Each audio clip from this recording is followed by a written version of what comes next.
Okay, hello and good morning, everybody. Today, our agenda is going to be threefold. I'm going to review some of the central themes of the course to begin with.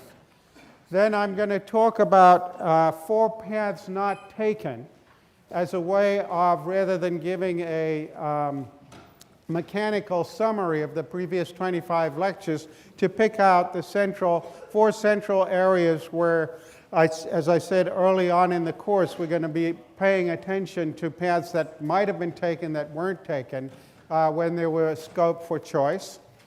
And then finally, we're going to end with agendas for democratic reform, the sorts of political reforms that would make it more likely that the kinds of policies I have been discussing in the last 2 lectures could actually be successfully pursued. But let's go all the way back, first of all, to September. And there were really 2 central motivating questions of the course. The first is, how did we get from the euphoria and optimism that we saw at the end of the Cold War to the politics of fear and resentment that has swept so much of the democratic world since 2016? And then secondly, what are the prospects for a better politics going forward? So if we reflect on those 2 questions from the standpoint of what we have been doing over the past 3.5 months, I think there are 2 related answers to the first question.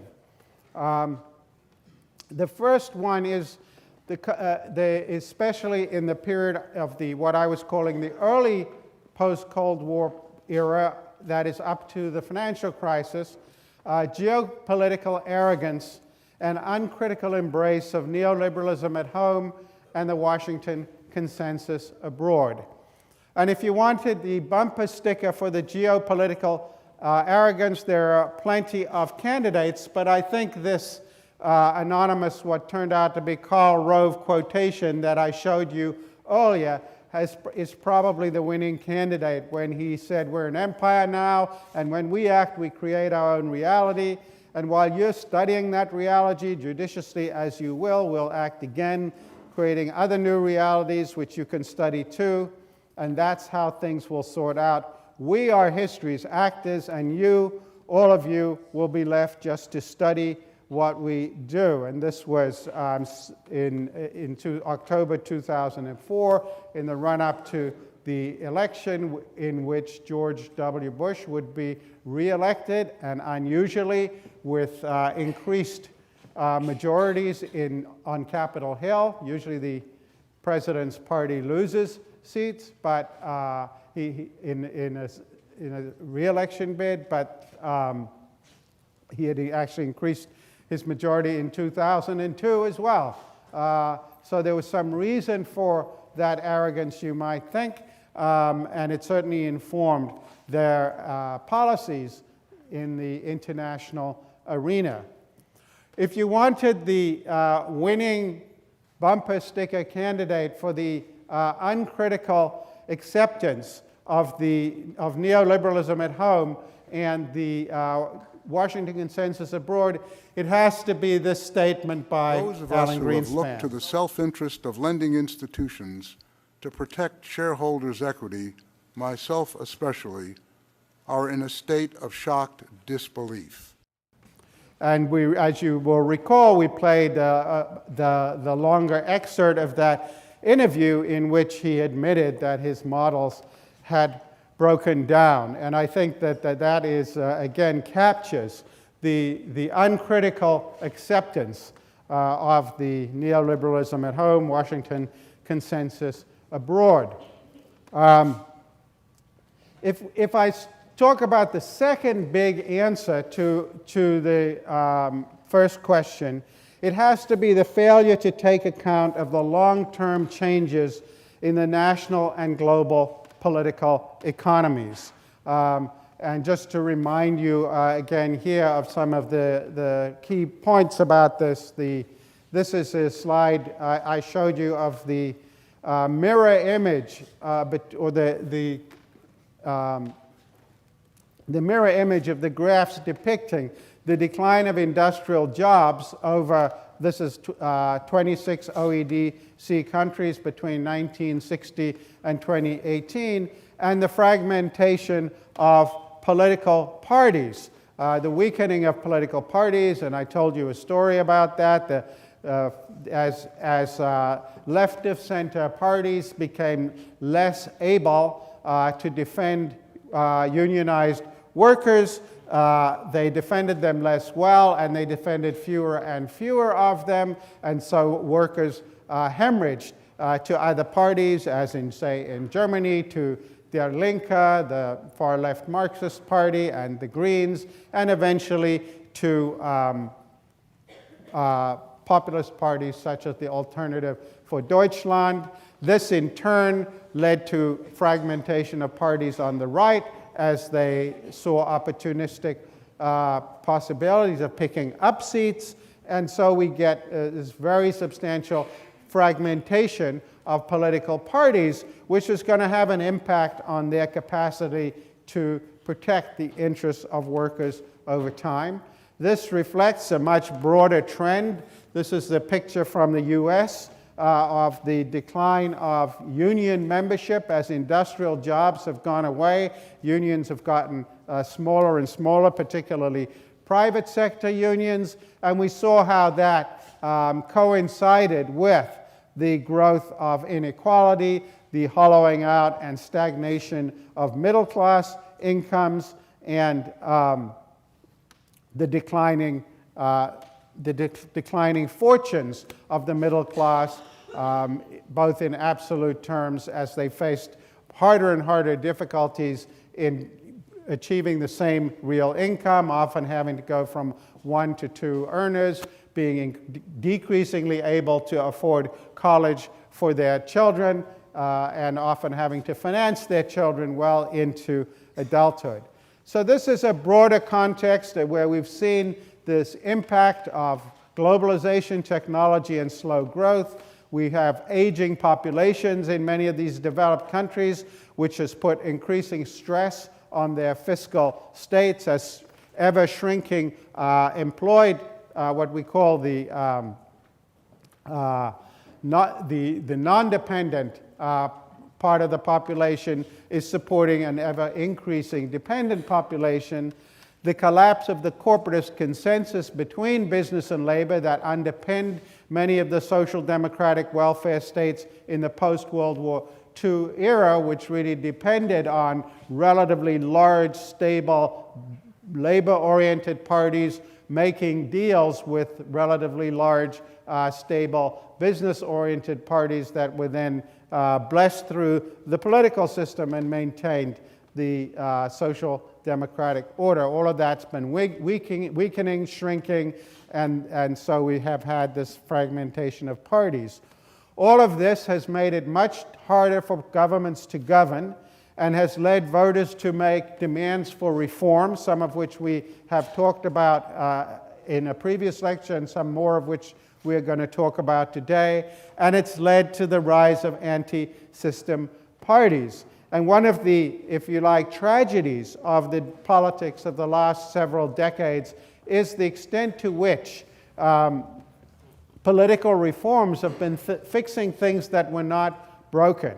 We saw this, I think, particularly dramatically in the United Kingdom in the 1970s. Aside from the war decades, the 1970s were surely the most challenging economic decade that Britain experienced, although they certainly were not alone. The 70s were very difficult here because of the oil shocks from the Yom Kippur War in 1973, the advent of stagflation, this hitherto unexperienced combination of high inflation and low growth, job stagnation, high inflation, high unemployment, very difficult to manage. And as Anthony King's excellent book on the British Constitution argues, it was this period which led people to say the political system is failing us and we need to start reforming it.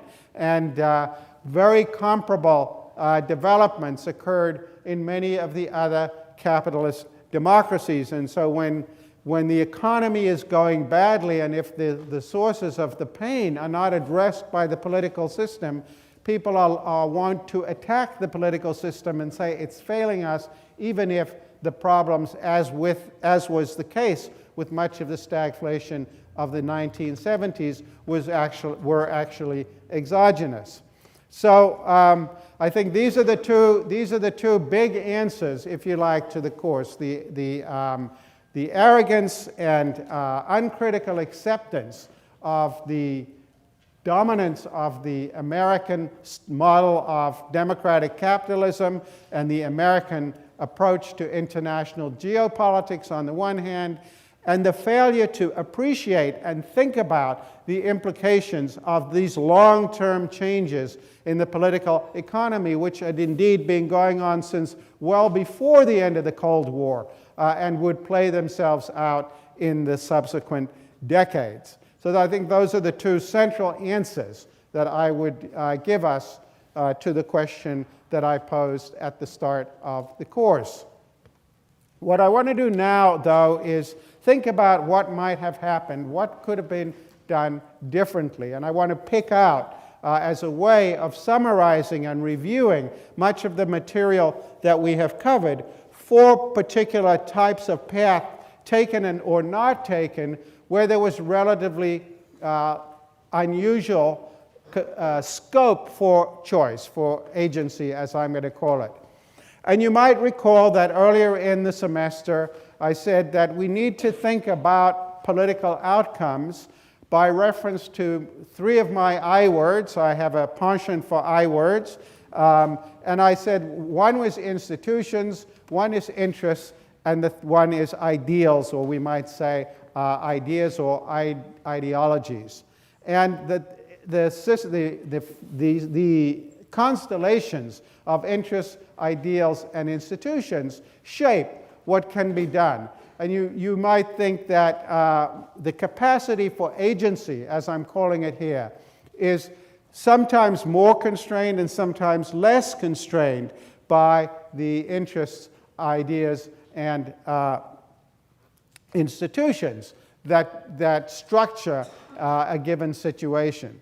So if we think about the Cold War, this was a period in which there was very little capacity for agency because the interests on the two sides were pretty much baked in. The coalitions, at least until Nixon's opening to China, started to split the communist coalition in the Cold War, but at least until that point, the interests were really, we had these two snarling coalitions of forces. Institutions were largely either baked into the conflict, as with the Warsaw Pact and NATO, or irrelevant, as with the United Nations, which was largely beside the point in such a realist-dominated conflict. And then ideas and ideologies were also largely baked into the conflict. George Kennan had sort of summed up the American attitude that it wasn't worth trying to argue the merits with the Soviets because they were locked into their own ideological prism, and they certainly saw the West in the same way, that it was all bourgeois cant coming out of Radio Free Europe or wherever it might be. So the Cold War was an era in which the capacity for agency to actually change things was very constrained. That, if you like, that triangle of constraints was very small. But there are times, and I mentioned this to you right at the beginning of the course, when those constraints can loosen up. When suddenly, we know now from the divide-a-dollar story, for example, coalitions can start to break apart, and unlikely coalitions might begin to form. We saw this, for example, in the South Africa case, where the traditional coalitions completely fell apart, and the ANC and the Inkatha Freedom and the National Party government formed a kind of coalition against Inkatha to get the new rules adopted. We also saw that in the post-Cold War era and also in the South Africa case, that ideologies and ideas can suddenly become freed up. So the hard right-wing Afrikaners ended up making an alliance with Buthelezzi's Inkatha Freedom Party and would be photographed standing together in ways that would have been unthinkable in terms of the Afrikaner ideologies of even a few years prior. And institutions can change, and we will see how the institutions did indeed change once the Cold War was over. And we saw that there was a scope both for the reorientation of existing institutions, most notably NATO, and also the creation of new institutions such as the system of rules enacted for the responsibility to protect in the post-Cold War era.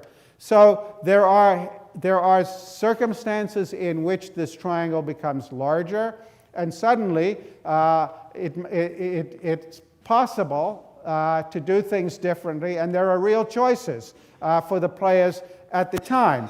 And of course, that window, something of a mixed metaphor here of triangles and windows, but that window of opportunity doesn't stay open indefinitely. It'll close again as things solidify, and it becomes harder to make changes that might have been easier at a different time. And we'll see this. We've seen this somewhat, but classic example is if there's a lot of dissatisfaction and a country changes its electoral system, then new politicians get elected under the new rules, so they're going to be very disinclined to change it again in the future. So as I said, the 1970s created a lot of dissatisfaction with existing electoral institutions in many parts of the world. Changes were made, but then it becomes harder to change them again. Okay, so let's start with the first of these paths not taken. And I think that the most important one here, certainly the first one I talked about during the Cold War, was the decision to expand NATO after the Cold War to consume what would eventually be all of the Warsaw Pact countries and even make overtures to Georgia and Ukraine. And it's worth going back to thinking about this. This first came to how this started. This first came onto the agenda when the Berlin Wall came down, and it was obvious that Germany was going to be reunited. And of course, Gorbachev was very worried that this would mean East Germany would become a member of NATO, and East Germany had been a member of the Warsaw Pact. And very substantial assurances. We've now, there was gossip about it at the time, but we now can see from declassified documents that it wasn't just Kohl and Baker who promised Gorbachev that there would be no expansion of NATO into the former Soviet empire, but many others you can see here on the bottom of this slide all gave assurances to that effect in early 1990. And this was a promise that was gone back on first in the Clinton administration. In 1998, the Clinton administration took the decision to expand NATO to include Hungary, Poland, and the Czech Republic. And this was the decision was made in about 1996, but it actually came on board in 1998.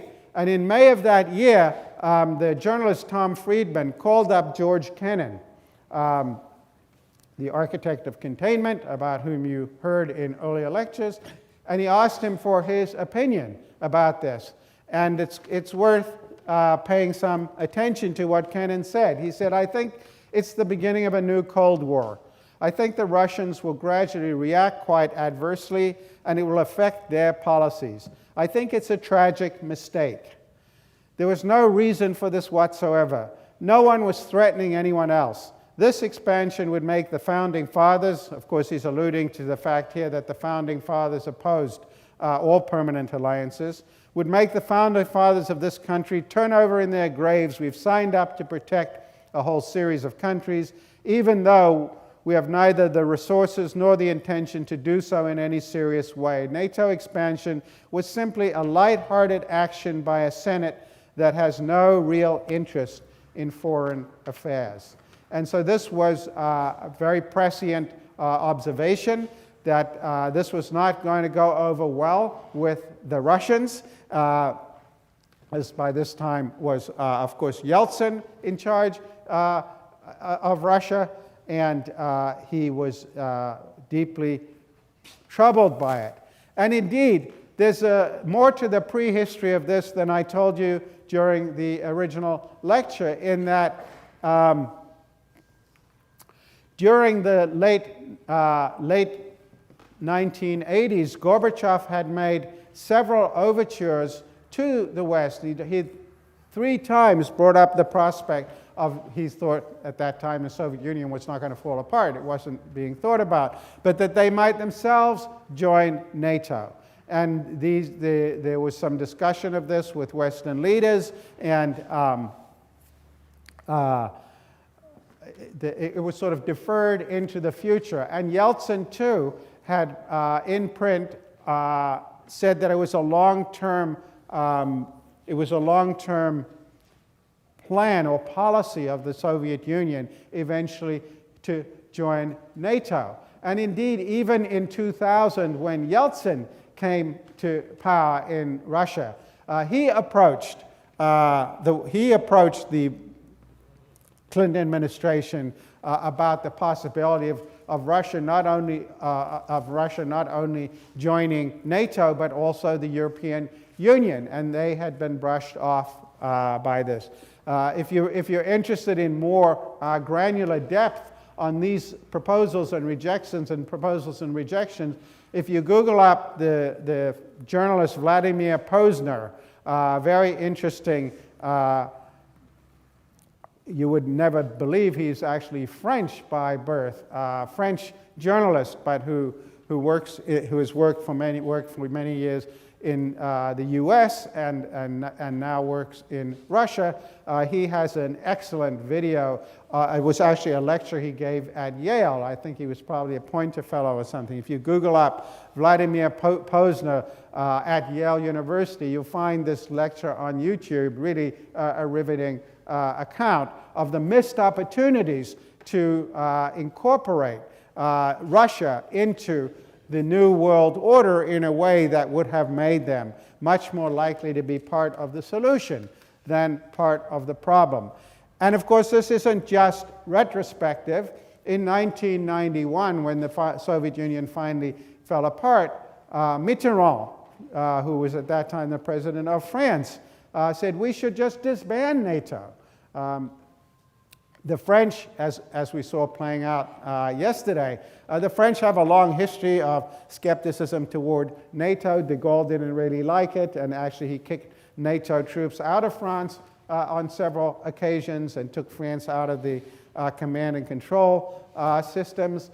So there's never been a lot of love lost between the French and NATO, and indeed they insisted on having their own independent nuclear deterrent, which NATO was designed to prevent the incentive to do that sort of thing. So when the current French president said NATO's brain dead, he's locking into a well-worn tradition of French skepticism toward NATO. But there it is. There was a path not taken.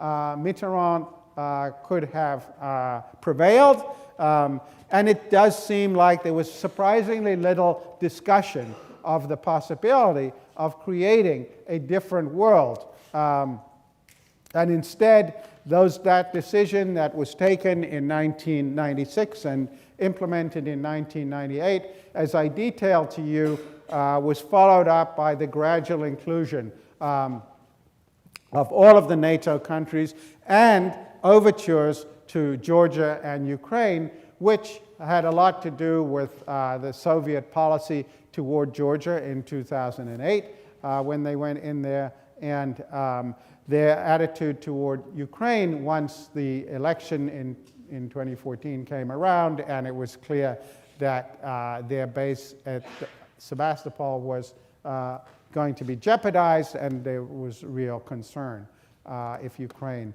had joined NATO and or the European Union.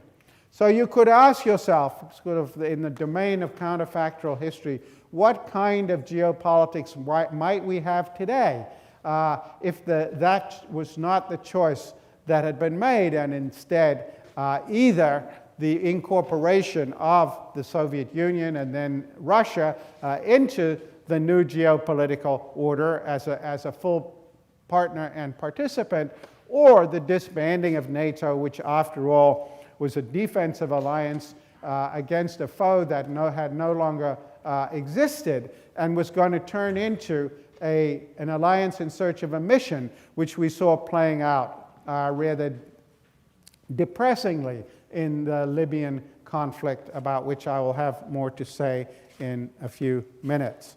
So that's a clear case of a path not taken. Of course, we don't know what the path would have yielded if we had gone down that, but it would have made the New World Order, once America's capacity for unilateral action was revealed to be chimerical after the debacles in Afghanistan and then Iraq, it would have made it much less likely that geopolitical relations would have settled back into something not that different from what they had looked like during the Cold War. And so I think Kennan, who had been prescient about so much in his life, when he had advised against Vietnam War, when he had advised against militarizing NATO in the early years of the Cold War, was extremely prescient in 1998 in pointing out the folly of the Clinton administration in expanding NATO onto Russia's doorstep, or beginning the expansion of NATO, which would eventually extend not only to Russia's doorstep, but to at least two of the former republics of the old Soviet Union. So a second path not taken, also in the realm of geopolitics, put under the heading of the management of geopolitical crises and humanitarian intervention. And here, George Herbert Walker Bush really pointed the way to a new containment regime in the first crisis after the Cold War, when Saddam Hussein's Iraq invaded Kuwait. And the question was, how would the international community handle this? And the answer was essentially a global containment regime. That the bumper sticker for containment, as I have said to you in earlier lectures, is stop the bully without becoming a bully yourself. And so what did Bush do? First of all, he got authorization from the international institutions as they then existed, namely the Security Council. He put together a massive coalition that included very diverse players, including every Arab country except Jordan. He then expelled, with that coalition, Iraq from Kuwait, and against the advice of many hawks in the US, and particularly the neoconservatives, who we talked about in an earlier lecture, he chose not to go into regime change in Iraq, but instead essentially create no-fly zones and button down the Iraqi regime and make it impossible for them to threaten their neighbors.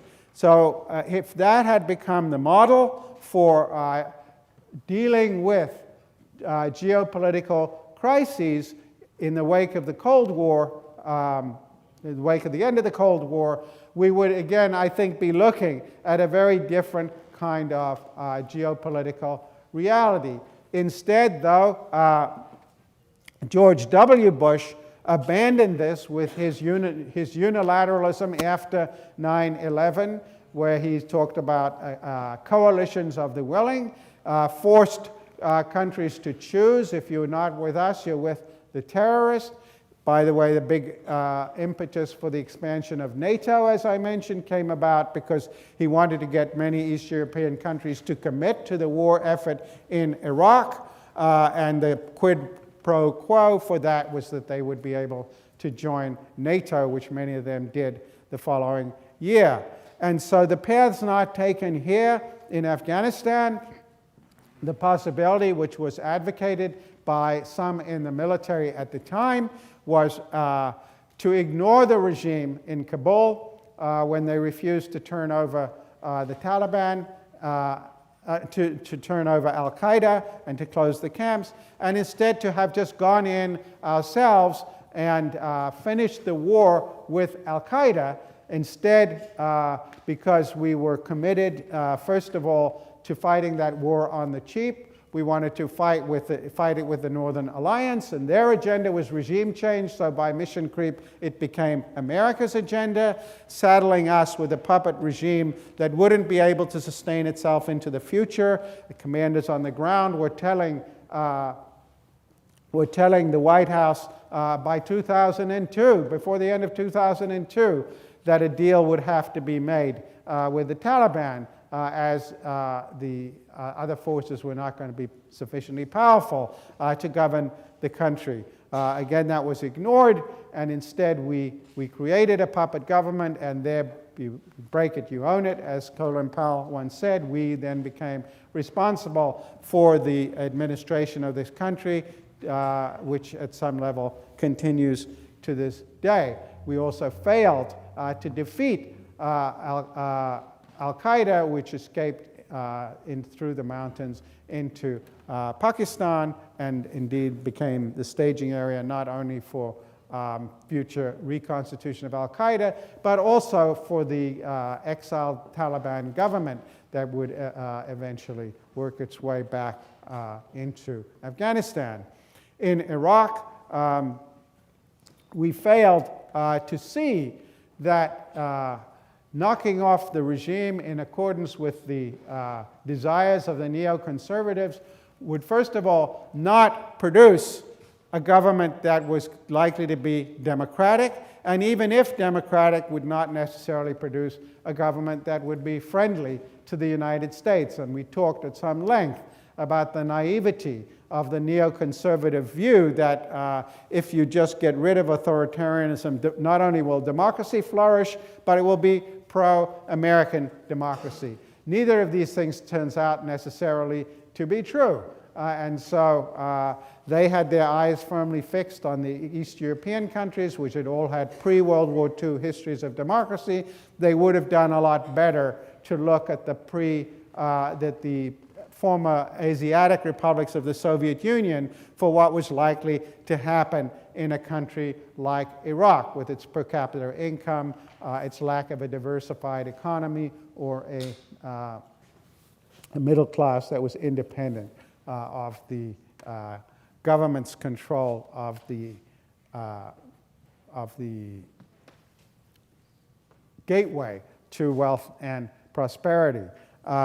So we became embroiled instead in this ongoing conflict in Iraq. And the other thing that they failed to see was that the capacity to defeat an army, we defeated the Iraqi army in 4 days, does not translate in the capacity to govern a country. And this is a fatal error of thinking just because we're the most powerful military in the world, we can knock off governments and put in governments who will then be able to govern. There are many economies of smallness in governing. You need street-level buy-in, you need street-level commitment from various broker groups, and you need to empower local institutions, which we had obliterated. We had largely obliterated the army, the civil service, and the police, and it was not surprising that that country would be headed for decades, more than a decade of chaos. So then we can think not only of that tragedy, but the tragedy of responsibility to protect from Rwanda through Libya. You know, Rwanda was the never again.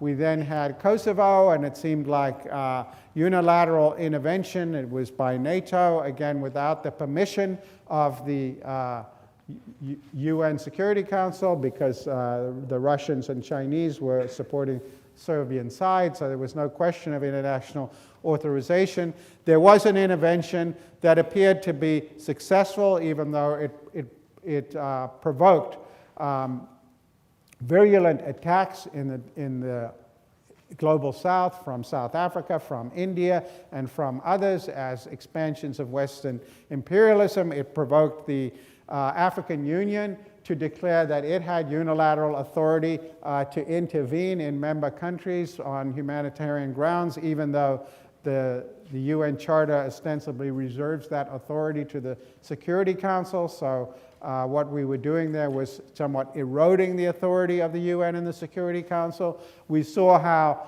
the UN tried to sort of rein in and domesticate this idea of responsibility to protect by authorizing the Security Council to authorize it. And then we saw the tragic way it played out in Libya when the Obama administration, which was quite divided and against the advice of his generals, but in the thrall of the ideology of responsibility to protect, being pressed by some in the administration and eventually Hillary Clinton, at the behest of not very credible interests of people who were looking to ensure oil concessions from what they thought was going to be the new government.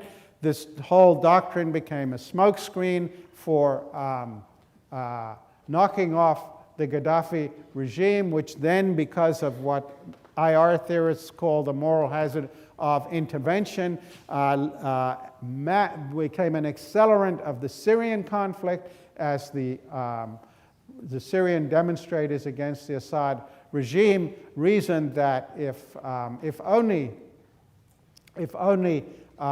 they rose up, NATO would come and help them too, which of course they didn't, and then the Assad regime came down on them like a ton of bricks. And this not to mention the collapse of the Libyan state created an arms bazaar across the whole of North Africa as many people made lots of money, and it also created a foothold, by the way, for Al-Qaeda in Libya. And so terrible tragedy, and this doctrine of the responsibility to protect was essentially hijacked by American and its allies' unilateralism as expressed through this now NATO organization that had lost its raison d'etre and was becoming the self-appointed policeman of the world, which is unlikely to win it much legitimacy except among people whose acceptance of it was not needed. But so you might ask yourself again, as with the expansion of NATO, what world might we be living in had the responsibility to protect doctrine not morphed into one more piece of camouflage for the unilateralism that had become so fashionable after the collapse of the Soviet Union, and particularly after 9/11. So that's a second area where there were real choices that could have been made differently, but were not, and have left the world in a much different place. And the idea that responsibility to protect could be rehabilitated now is extremely difficult, because the way it played out has been baked into the conflict in the Middle East as it's since evolved with Russia filling the gap in the Syrian civil war, and if you like, my triangular window of opportunity to experiment with that doctrine having been dramatically shrunk. Paths taken and not taken by business. So here it's just worth pausing to ask the question, why is business so important? Why focus on business? And the answer to that question is that once communism as an economic system has been taken off the table, capitalism essentially is the only game in town. There is no serious competitor, maybe not even a frivolous competitor to capitalism. If you think about Islamic fundamentalism, one thing Islamic states lack is any kind of political economy. If they have an economic theory, it comes from the 14th century. It is not, they have no conception of an alternative way of running political economy than capitalism. And if you look at Islamic fundamentalist countries, such as Libya or Saudi Arabia, they just do it badly. They don't have, there's no alternative. Well, if there's no alternative out there, that means that capital is going to be in a uniquely powerful position, particularly in this world in which labor is weaker and weaker, and organized labor has shrunk. This is basically a Hirschman story that business can go anywhere at the click of a mouse, capital can move anywhere at the click of a mouse, and labor has very high exit costs because you have to pack up and move and find another job and move your family and so on. So the differential capacity for exit between business and labor means that business is more and more important. And the idea that informed some business elites during the New Deal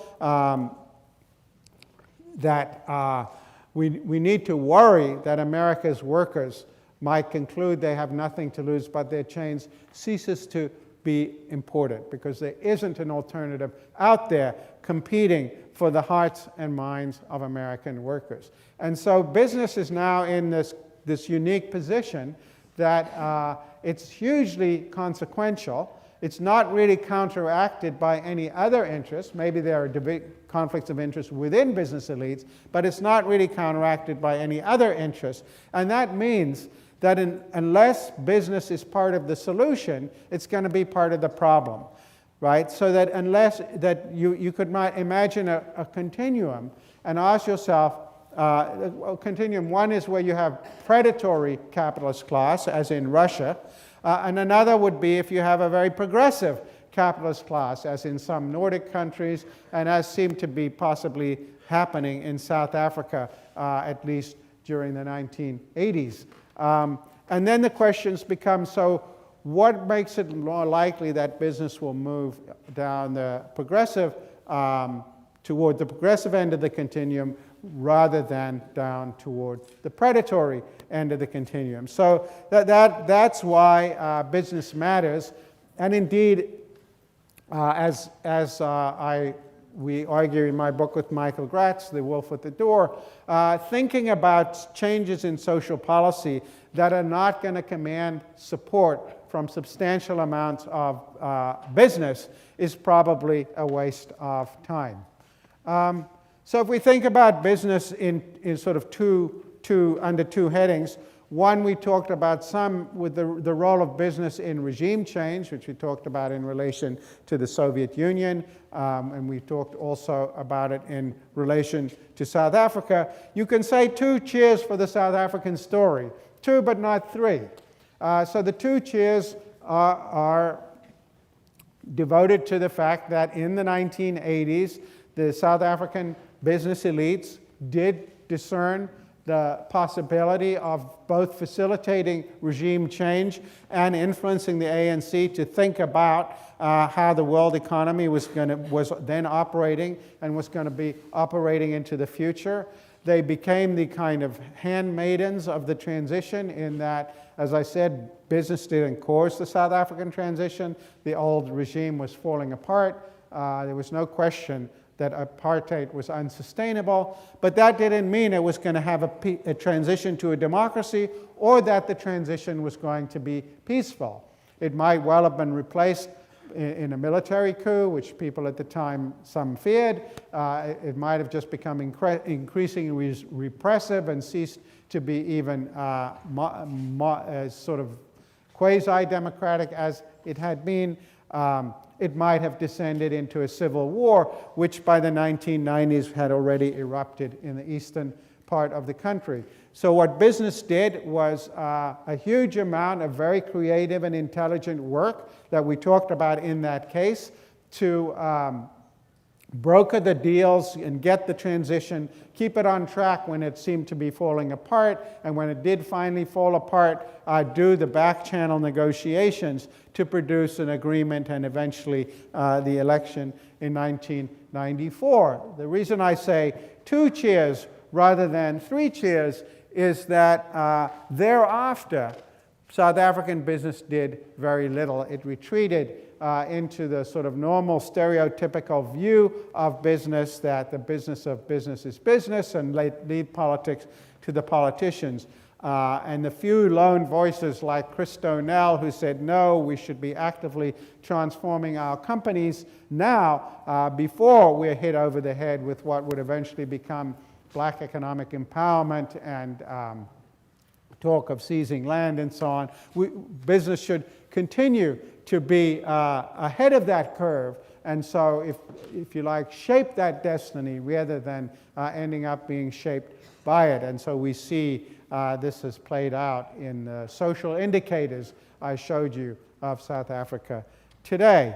The morals of the Israel and Palestine story, again, there have been business groups that have tried to participate, but it's very difficult if they don't have a K group. It's very difficult if they don't agree. It's very difficult if they don't show themselves to be willing to actually internalize some costs to achieve change.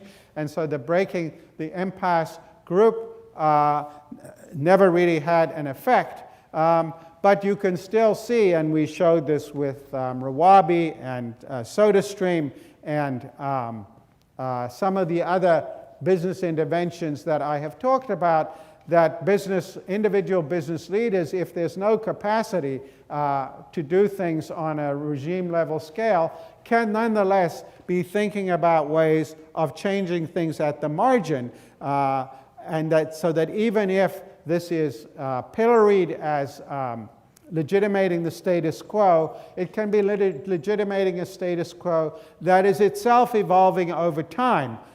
This is Douglas Ray's idea of utility drift that I talked to you about, and could put business in a position to be a constructive force when the other things line up more propitiously.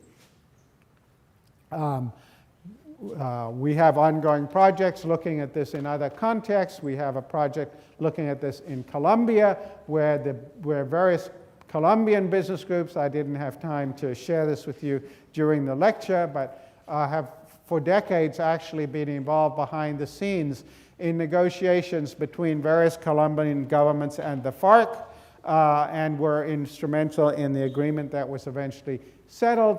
And unlike South African business after the transition, there are a number of interesting Colombian business enterprises aimed at trying to incorporate the FARC into the new legitimate economy and revivify it in ways that will make backsliding less likely. By no means sure that they'll succeed, but they perceive the possibility for agency at the margin and are trying to do that. One might think of Syria, where the civil war is going to be over in the next year.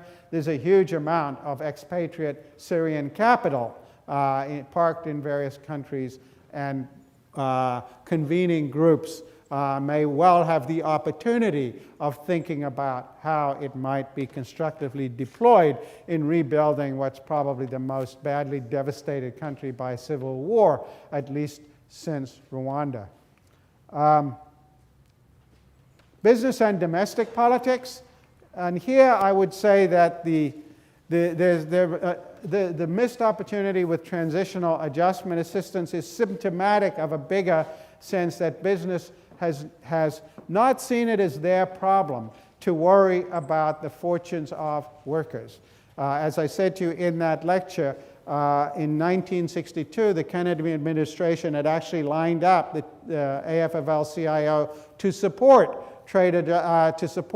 tariff reductions in order to get to support tariff reductions as the quid for the quo being transitional adjustment assistance.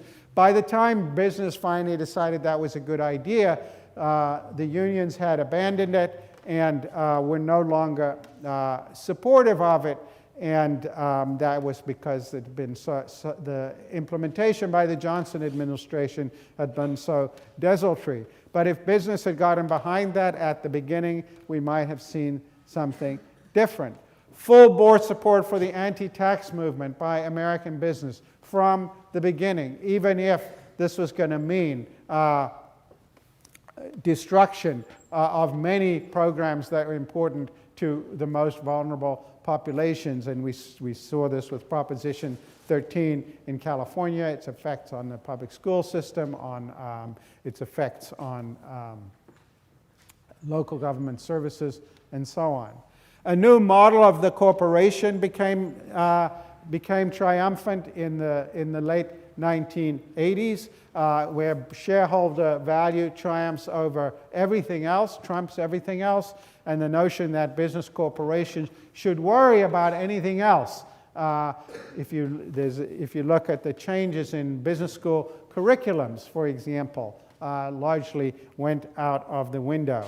And that all adds up to the fact that there was a failure to see the costs of ignoring the long-term employment insecurity of labor. And Andrew Wang's warning at the end of the video that I showed you, that if these things are not addressed, worse than Trump is likely to come along.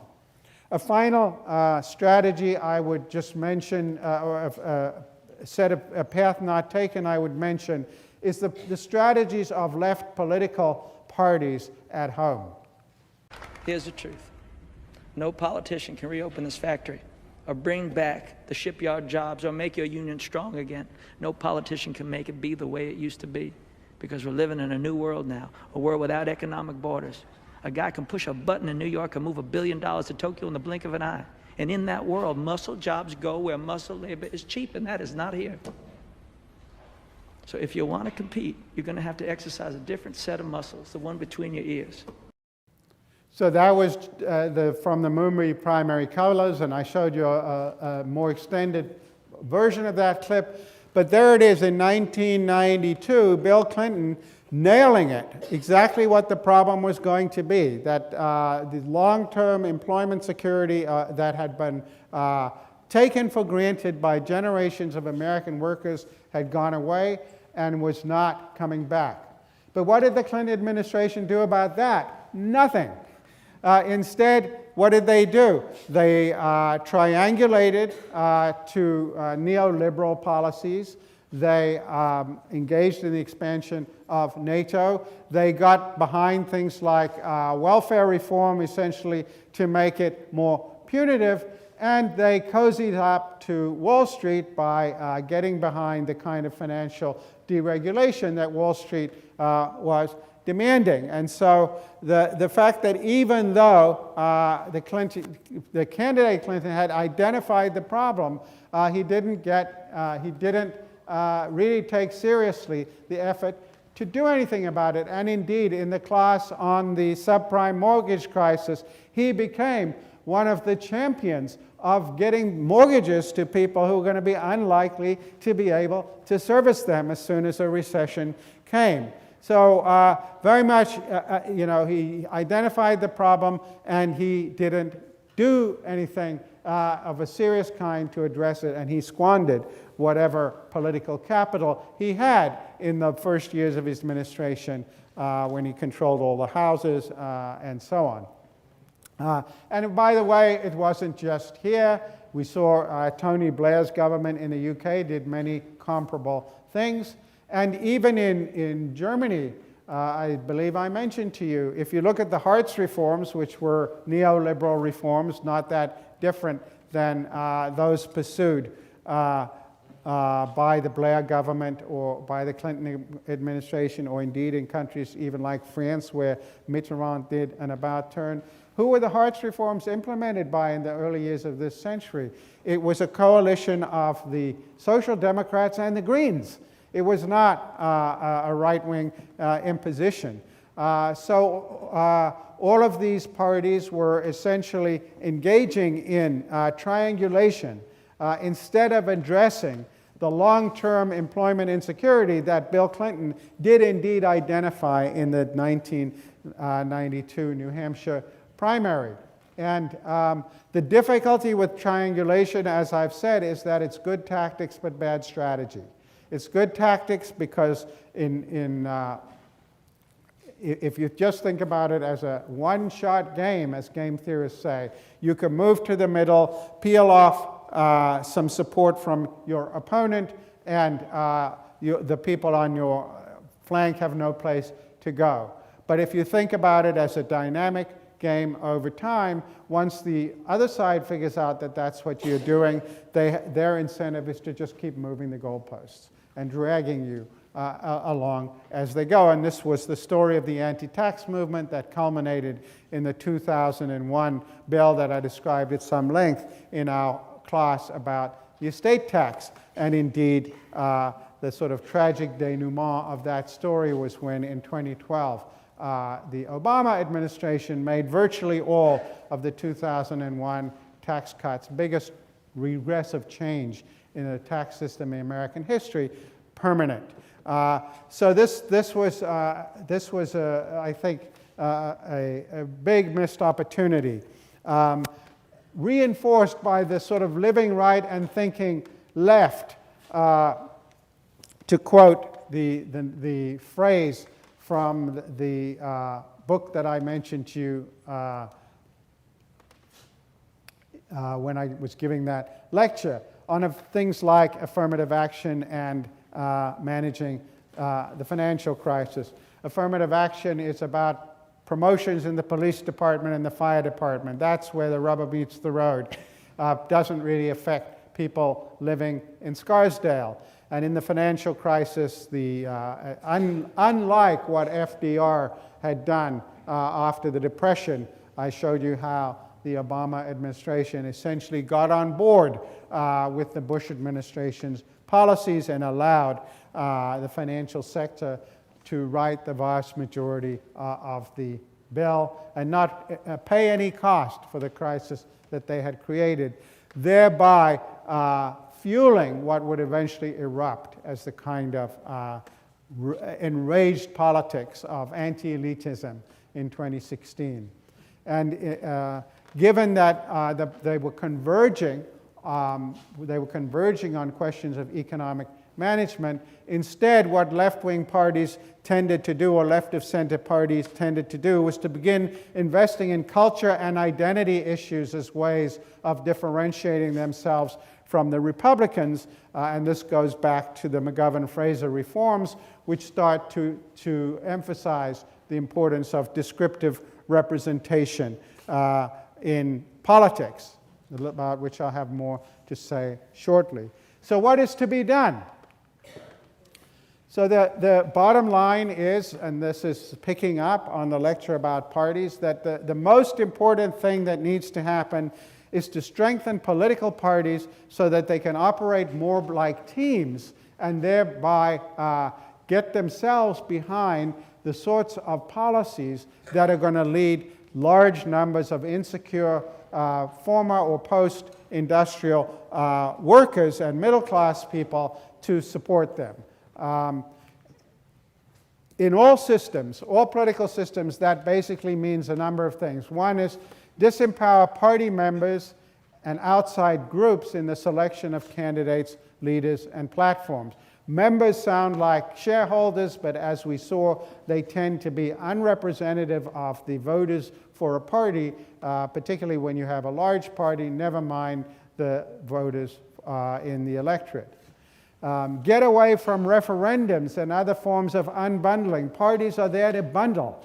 We had a long lecture on bundling, why bundling is important, because it forces us to discount what we want by everything else that we want and come up with policies that can appeal to a broad swath of voters. Empower backbenchers to pick frontbenchers so that parties can operate as teams in the parliament, and empower frontbenchers to pick backbenchers for the same reason, so that the people who get picked can both win electorally but will also support the program that the leadership desires. And so you give a lot of delegation to the leadership, but they also have enough rope to hang themselves. If they can't deliver successes, they won't be there for long. In multi-party systems, this means increased thresholds to try and get parties to combine. So you combat the fragmentation of parties that creates huge opportunities for rent extraction when people are needed to join coalitions. Push for pre-election coalitions, so at least voters have a better idea of what governments are likely to form after the election.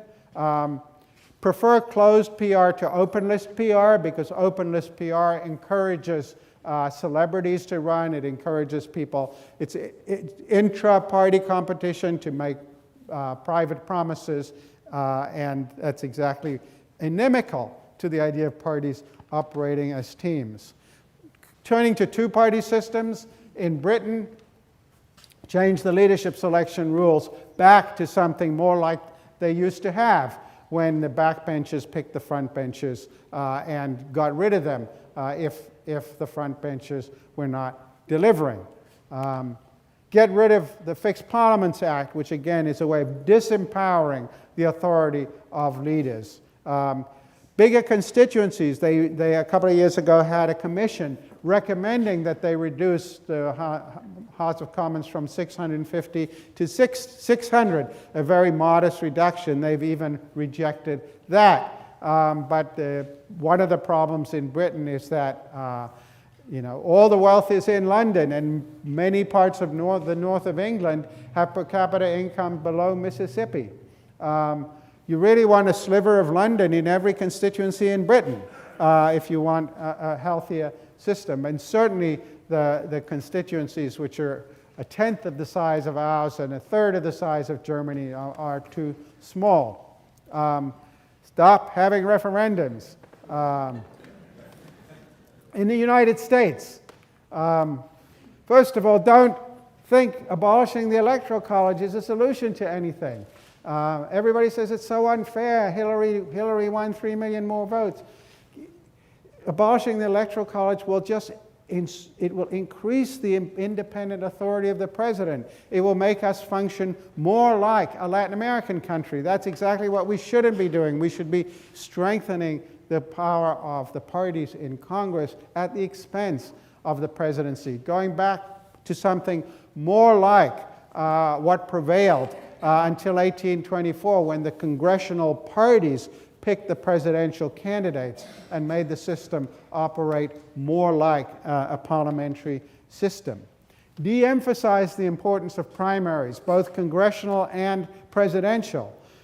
Presidential primaries have really only been important since the McGovern-Fraser reforms of the 1971. What people don't know about primaries is the very low turnout. So Donald Trump, for example, was selected as the Republican candidate by less than 5% of the American electorate. But then he's the candidate. And if there's a weak candidate on the other side, he might end up, as he did, being the president. So one proposal would be, since most American voters don't realize that primaries are so unrepresentative, would be a proposal whereby if the turnout in a primary falls below some threshold, such as 75% of the general election turnout in the previous election, then you discount the primary and let the party choose the candidate. Similarly, if you think about legislative elections, primaries have been around since the progressives. This is an example of a reform dreamed up on the starry-eyed left that has since been hijacked by the steely-eyed, well-endowed forces in other parts of the electorate as well. You could have a similar kind of rule that unless what we have is a world in which, I should say, primaries have been around for 120 years, but what's changed is the number of safe seats. We have many more safe seats than we used to have, and in safe seats, the only election that matters is the primary election. And again, so you can have AOC elected in the 14th district in New York on an 11% turnout in a primary, or Jim Jordan elected in Ohio's 4th district on a 15% turnout in the primary. So these are again, you could have a rule whereby if the turnout in the primary fell below some number or some threshold, that the party leadership would have a say. No jungle primaries. This is a new flavor du jour they put in California, where everybody runs in the primary. The thought was it would produce more moderate candidates. In fact, it doesn't, because even in jungle primaries, it tends to be the activists who turn out in the primaries. For the Senate, get behind plans to admit D.C. and Puerto Rico and proposals to split up states like California and Texas so that the massive malapportionment in the Senate could be redressed somewhat at the margin. I'm talking here about things that could be done without constitutional amendments or without a new constitutional convention. In the House, we should be redistricting for inter-party competitiveness by reducing the number of safe seats. And the way to do this is to change the redistricting. The redistricting historically has been done by state legislatures, and of course, whoever controls the state legislature does it to support, to maximize the benefit for their party.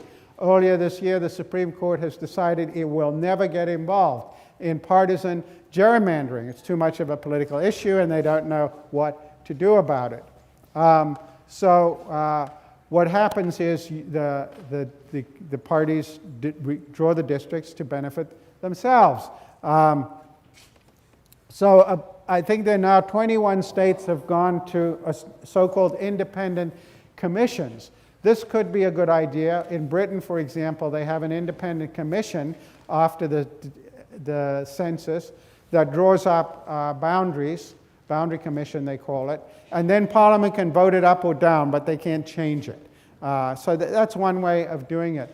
The problem is, so we have now, I think we have 14 in operation since the 2010 census and another 7 which will be operating after the 2020 census.